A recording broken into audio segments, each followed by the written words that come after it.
This is Kimberly Quinn, host of the Mindcraft podcast, and I can't tell you how much fun I have had doing this podcast. I started when the world closed over the pandemic in an attempt to spread some positivity out there and give people some strategies to enhance their own well-being and reduce anxiety and all of that. Now, 2 years later, we're still going strong and now listened to by 52 countries across the world. And I've even helped some of my students get going with their own podcasts. It's super easy to do. And I'll tell you, if you haven't heard about Anchor by Spotify, it is the easiest way to make a podcast with everything you need all in one place. I'll just explain for you. Anchor has tools that allow you to record and edit your podcast right from your phone or computer. When hosting on Anchor, you can distribute your podcast on listening platforms like Spotify, Apple Podcasts, and more. It's everything you need to make a podcast in one place. And best of all, Anchor is totally free. Download the Anchor app or go to anchor.fm to get started. It is a ball. Start today. Greetings, Minecrafters, and welcome to another, what I hope to be fabulous discussion today. My name is Kimberly Quinn, and I'm just so thrilled, and I'll just give you the atmosphere. It's mid-September, right? And I'm in northern Vermont, as I think you all know, and the leaves are just starting to turn, which is kind of late, actually, but it's raining and peaceful.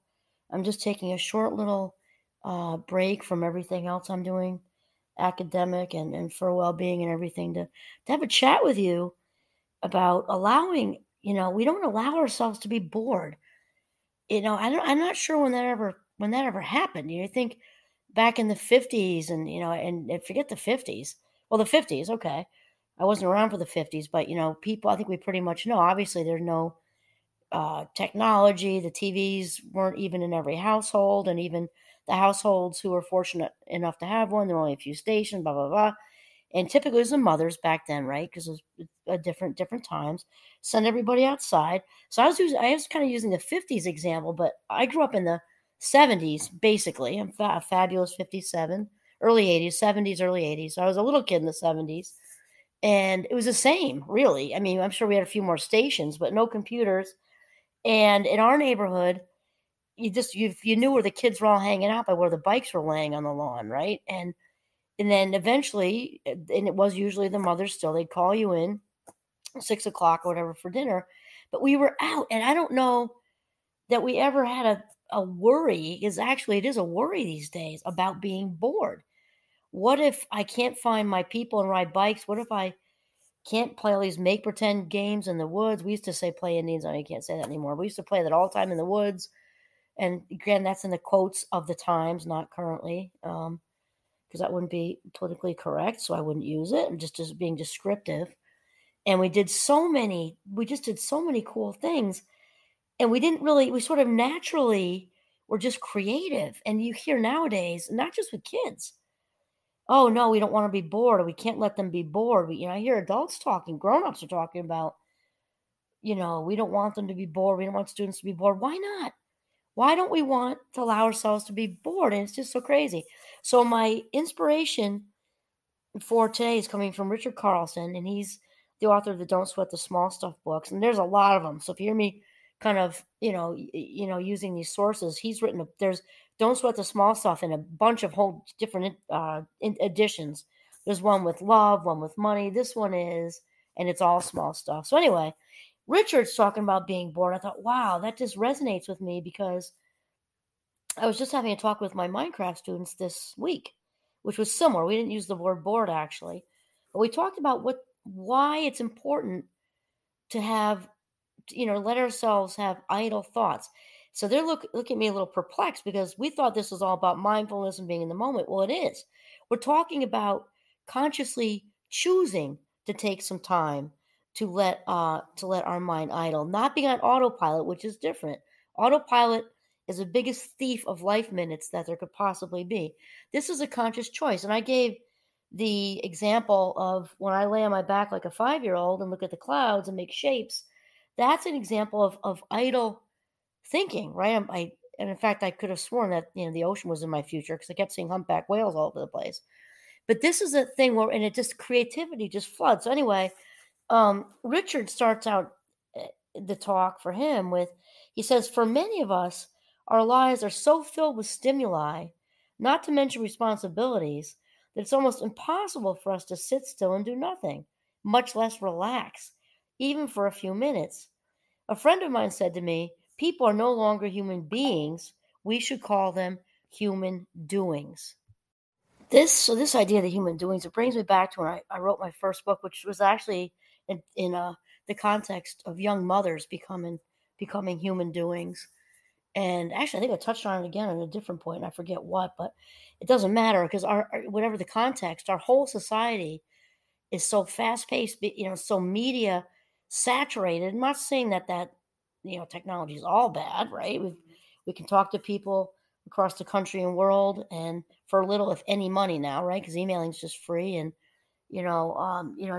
back other than back in the day as a kid, God, you couldn't call Poland or something without it costing you like a fortune, right? It's, as they say, an arm and a leg.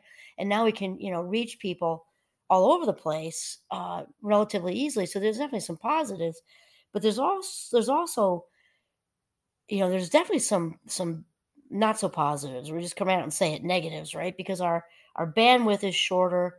I've seen it over the last 12 years teaching, and then with the pandemic on top of it. I don't just mean students, I mean all of us. The season, grown-ups and everything, we just have a much, you know, uh, we just have much less, attention span. And there was a book a long time ago. I didn't plan for that, so I don't remember the author. The book was called The Shallows, and it was probably, I don't even know, 15 years ago, if not more. And he was even onto it already with how much technology is just shrinking us. It's really affecting the brain in lots and lots of ways. Obviously, socially, the good old fashioned, face to face has disappeared. And so, anyway, a lot of that has to do with what we're talking about is good old fashioned boredom. Kids going out into the yard, and they don't stay in that bored place very long because they naturally have it filled up with authentic things, not text messages and beeps and buzzes and notifications and Instagram and Snapchats and likes and all these other things. They just get caught up in leaf piles, or they get caught up in this. So same thing. I don't want to keep it too much on kids because it's not just kids; it's all of us. We don't sort of allow for that idle time. And I had a student just yesterday, actually, we were talking about the importance of idle time. She said, one thing that's hard for me with that, she said, is if I'm not constantly productive, I feel guilty. I feel like I should be. It's very difficult for me to just have idle time because I feel like I'm slacking. And so back to Richard Carlson, then he says, I was first exposed to the idea that occasional boredom can actually be good for me while studying with a therapist in Lacona, Washington. I thought I said LA at first. Lacona, Washington, a tiny little town with very little, quote, to do, end quote. After finishing our first day together, I asked my instructor, what is there to do around here at night? He responded by saying, what I'd like you to do is allow yourself to be bored. Do nothing. This is part of the training. At first, I thought he was kidding. Why on earth would I choose to be bored? I asked. And then he went on to explain that if you allow yourself to be bored, even for an hour or less, and don't fight it, the feelings of boredom will be replaced with feelings of peace. And after a little practice, you'll learn to relax. No, and that little paragraph is making a lot of sense to me because many of us, even before the pandemic, have lost our ability, for lack of a better way to say it, or have a very diminished ability to relax. I don't think many of us even know what that's like anymore. And some of you have heard me on different episodes that I'm not into relax shaming people because we don't always relax in the same way. So it's important, we really don't ever know whatever somebody's thinking or feeling, if they're relaxing or not, unless we ask them.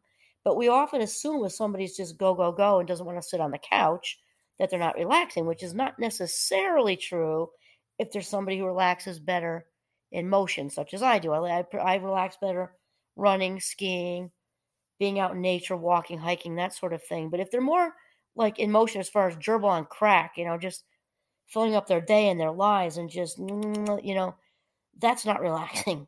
That no matter how you cut it up, that's just sort of entering into this, I don't want to say neurotic is maybe a little over the top, but this compulsive state of doing, like my students said too, or, she felt like, guilty about not being able to stop and just, and not do nothing, so to say, and just, be present in those life minutes. Then Richard goes on to say, much to my surprise, he was absolutely right. At first, I could barely stand it. I was so used to doing something every second that I really struggled to relax. But after a while, I got used to it and have long since learned to enjoy it. I'm not talking about hours of idle time or laziness, but simply learning the art of relaxing or just being rather than doing for a few minutes each day. Oh my gosh, just like everything we talk about, right? Or lots of it anyway. We're not talking about lazy. I have a huge issue with lazy myself. My kids knew growing up that the two things I couldn't stand both started with L, lying and lazy. Did not allow either one. So we're not talking about lazy. We're talking about not being present in this moment. And even with idling, we're talking about idling is still mindful, really, because we're opening the door for creativity. It's different than just being distracted and pulled out of our life minutes. It's not the same at all. And then he says, there isn't a specific technique other than to consciously do nothing.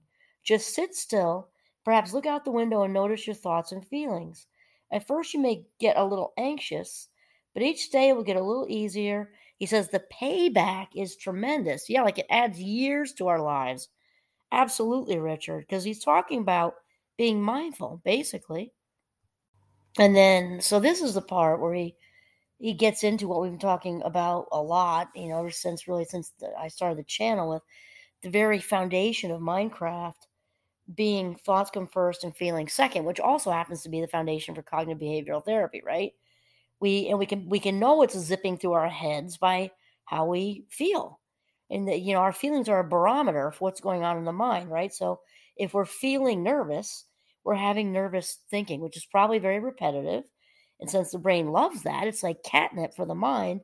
It builds and builds to get stronger and stronger and stronger. Hence, we end up feeling nervous for a very long time and may even pick up that ball and run with it the next day, right? So Richard says much of our anxiety and inner struggle stems from our busy, overactive minds, always needing something to entertain them, something to focus on, and always wondering what's next. While we're eating dinner, we wonder what's for dessert. While eating dessert, we ponder what we should do afterward. After that, after that evening, it's what shall we do this weekend? After we've been out, we walk into the house and immediately turn on the television, pick up the phone, open a book, or start cleaning. It's almost as though we're frightened at the thought of having something to do even for a minute. Oh, sorry, not having something to do even for a minute. We're frightened of not having something to do. Imagine that. Just imagine that, because I think times have changed a lot like that. Pre-technology, people looked forward to their off time, I think, so much more. And since technology wasn't there, people did other things that just weren't nearly as stimulating. I mean, of course they had recreation and leisure. They played board games and went camping and played tennis or whatever they did, but it wasn't the overstimulation piece was just not the same. And the other thing with that is that the 24/7 element was missing. If you played board games back in 1952 or watched the one station, watched I Love Lucy, let's say, in 1952, that show, and then that was it. With the cell phone, ding, ding, ding, ding, ding, all the 24/7. And the minute we check it, whether it's positive or negative or whatever, we're ripped out of the moment and there's a shift in mood. We know that to be sure. Plus, I did research on that a few years ago, and it's typically negative. There's definitely a shift. It's also typically negative. So allowing our mind to idle, meaning no technology, the clouds, listening to the rain, like I was doing earlier, God, it's a massage for the mind is what it is. A massage for the mind. And then Richard says, the beauty of doing nothing is that it teaches you to clear your mind and relax. It allows your mind the freedom to not know for a brief period of time. I love that. To not know, because I just think we are just so, pulled in because our minds have been conditioned. Again, the book, The Shallows, talks a lot about that actually in there. It's a really good read. And that was just the beginning of what we're seeing now. And then Richard says, just like your body, your mind needs an occasional break from its hectic routine. When you allow your mind to take a break, it comes back stronger, sharper, more focused and creative. This is so important. And this was actually our conversation yesterday in my Minecraft classes, and in both the classes I had yesterday, students came up on their own with, they called it a brain break. Don't need to think, just a brain break. And it's not a vegetative state like autopilot. It's on purpose to just listen to the rain with intention and being present, kind of as if your life depended on it, as John Kabat-Zinn would say. And then Richard winds up with, when you allow yourself to be bored, it takes an enormous amount of pressure off you to be performing and doing something every second of every day. Now, when either of my two children says to me, Daddy, I'm bored, I respond by saying, great, be bored for a while, it's good for you.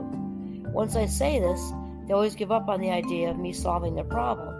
You probably never thought someone would actually suggest that you allow yourself to be bored. I guess there's a first time for everything.